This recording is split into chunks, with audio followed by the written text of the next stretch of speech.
Hello, ladies and gentlemen, this is Diddy Man, for real, one half of the Lucky 7 Point Man show, and he has to do a response video to one of his favorite wrestling shooters on YouTube. He is the manager of the Four Horsemen of YouTube. That includes the Jericho 0136, Big Man 815, Cool Nerd 2736, and Nightmare Baller 1. This is Wrestling Master 1. But I'm gonna have to shit on what he said in the truth about ROH wrestling. He leaves me no choice. I really don't know what else I can do. I'm gonna try to be as non-Diddy Man-ish as possible, because if you know how Diddy Man acts, you know, he's pretty much an asshole, and I'm gonna try not to be that. I am not making you no promises, however. If I sound assholious, then that is too goddamn bad, but for you, I will try. Okay, let's see. You basically stated in this video, which is paused at the middle of the vid because I was watching it again just to make sure I have my facts straight, but I think I pretty much got the gist of what you were saying. So, you're pretty much saying that ROH is not going to grow past where it is because they're not attracting kids.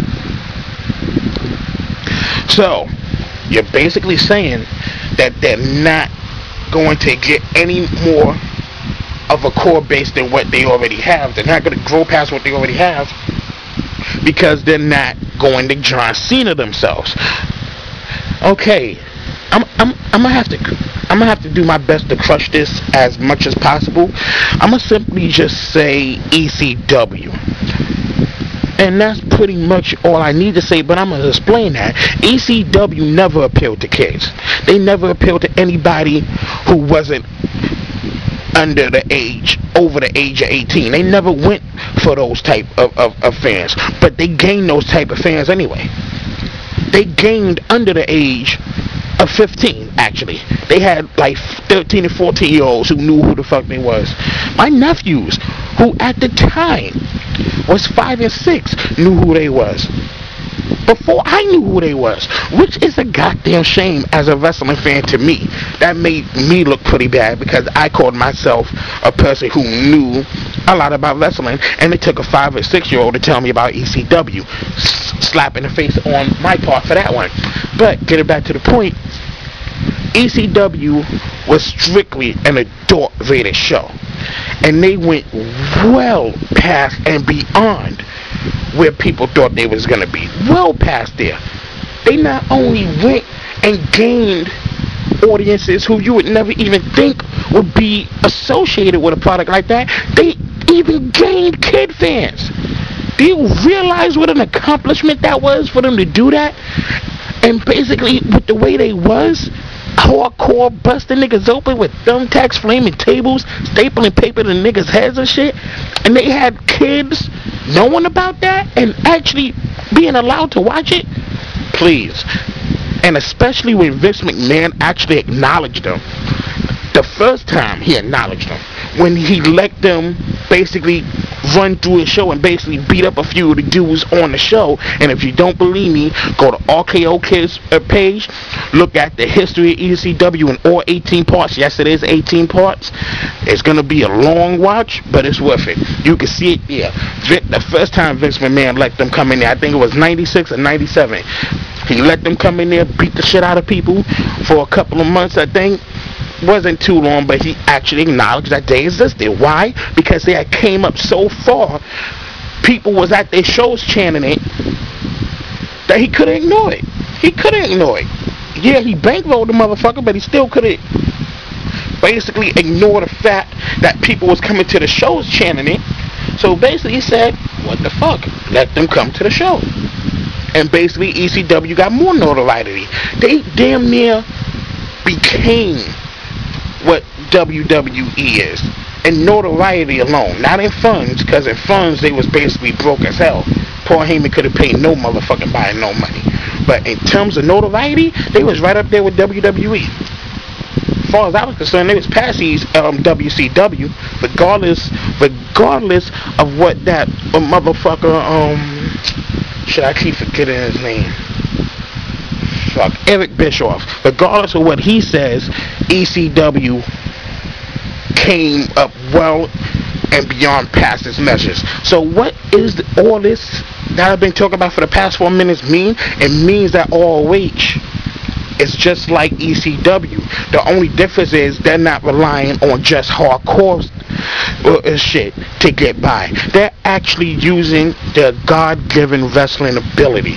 They're using their God-given brain to do storylines. They're putting their heart and soul into it, just like ECW. The only difference, they know how to manage their money. They got their money right. I will say that sometimes, like Crazy Mike said, that security is fucked up, but their money is downright. They're putting their shit into the right channels, and they're pretty much getting their shit up there. They rank right now, as far as I'm concerned, on a product level. To me, they rank above TNA, simply because they put out better storylines. I believe their storylines better. I look at their matches, and their matches is better. What do I see from TNA? I see WWE bullshit that WWE don't even do no more, that they want to do away. They're picking up WWE's trash like they're hobos or something, like they're broke, and using this shit over again. A WWE storyline is not bounty paper towel. You do not pick it up and reuse it.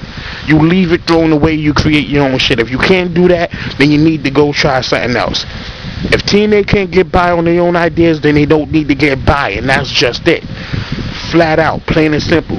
TNA right now, to me, is not a good product. I barely ever watch it, except for the women's division, because the women's division is actually better than WWE's. So that's it right about it there.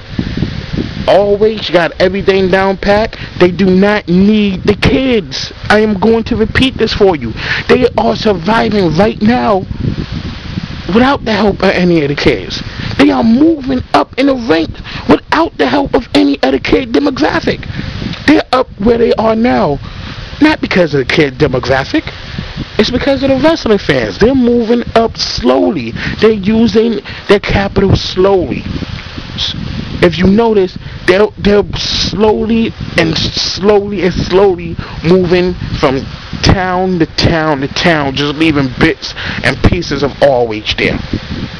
They're not trying to overburden it with heavy promotion, and at the same time, they're promoting it just enough so you notice that they've been there, and they don't need no fucking lights and shit to do it. A dark building is all they need to start out with. That's how ECW started. I'm not going by the pretty lights and effects, and I'm gonna tell you this: I ain't heard no shit like this since Anthony King of Kings video. I'm actually a little shocked that you came out saying some stuff like this, because it's not shocking that you said it. It's actually shocking that it's the same thing that Anthony King of Kings said. God damn, that's not good. That's real bad, my dude. Oh man. In any event, ROH is right where they need to be right now. They don't need to rush anything. They're not going to take a TV deal that's going to make them have to be like TNA. To me, if they really want to not have to be like TNA, WWE, and they want to keep their product going the same way it is now, they need to forget about being on cable, basic cable shit. Forget about being on USA. Forget about being on Spike TV and all of that shit. Just go straight and be on HBO. Boxing is on HBO. And boxing, you know why boxing is on HBO. You know why some of the Ultimate Fighter shit is on HBO. If wrestling went on HBO, they would have just about full control of what they do on that shit. In fact, they could be on Showtime, the movie channel, whatever, whichever one of them things to take them. To me, that would be the best place for them to go, because you would have more creative control over what you do. And you would get a bigger budget to do what you do. Don't believe me that you would have more creative control? Look at The Wire, look at The Corner, look at The Sopranos, look at Oz, look at 6 Feet Under, look at Entourage, look at any show that ever came on there. Look at the boxing shows. Look at the some of the Ultimate Fighter things that came on there. UFC, I forget what names it is, but they've come on there. Either they're on Showtime, but they're basically the same company, HBO and Showtime.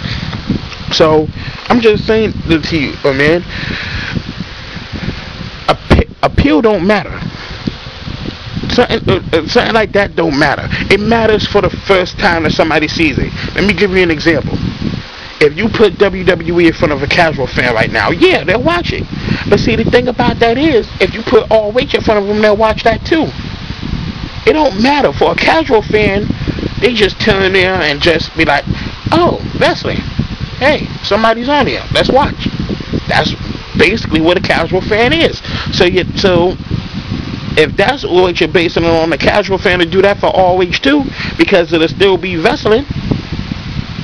And since ROH does have that big red and black moving ROH banner that they have whenever they transition into another match, they'll stay and watch it then, if we're basing it on what you're saying.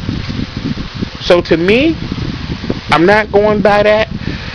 I'm going by the wrestling and the story that they present. And I guarantee you, you put down a casual fan in front of WWE against ROH, and by the end of the show, they're going to choose ROH. Not because of the pretty lights, not because of the pyro, not because of the freaking eye appeal, but they're going to put it over ROH. They're going to put ROH over WWE because ROH overall was a better show than WWE. A wrestling fan, you already know what a wrestling fan is going to pick. Easily. And that's ROH. Don't believe me? Go ask, maybe, let's see.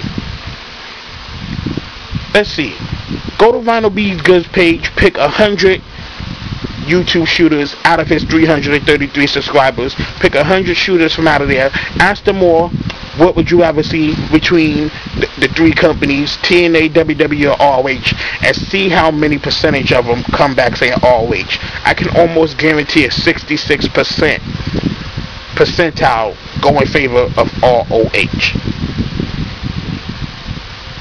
Prove me wrong. That's all I gotta say.